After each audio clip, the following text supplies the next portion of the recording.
For the last several years, in January, Poet Spice here on YouTube has been having a January Doodle Challenge. I have participated for at least the last 4 years. What you're looking at now are my pages for the January Doodle Challenge in 2016. Now, they started out as doodles, but as I started working on them, I realized that I was doing a lot of sketching, so I started calling them Sk-Doodles for sketchy doodles. All of these doodles were done off of vintage photographs that I have in my collection. Some of them are family photos, some of them are just photos that I picked up at the flea market. And I have done several of these faces over and over and over again. But I look at them and I still get inspired by them. And what really inspires me about this little doodle challenge book that I created was that all of these pages are edged in a brilliant silkscreen ink gold. And it just really ties the entire book together.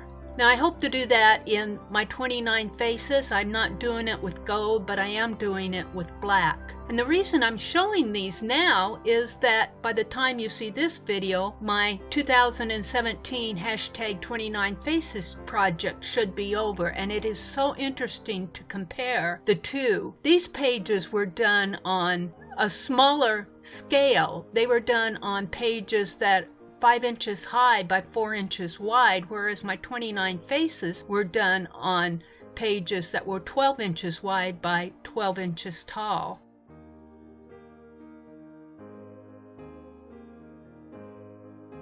So it's really interesting to work in a small scale and then to reverse that and work on a large scale.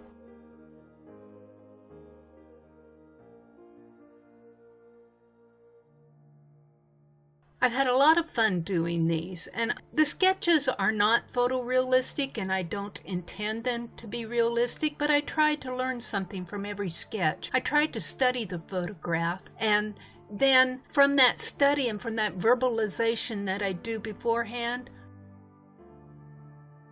by the way, that's me there, I try to put down on paper what my eyes saw and what my ears heard and what my hands are telling me to do.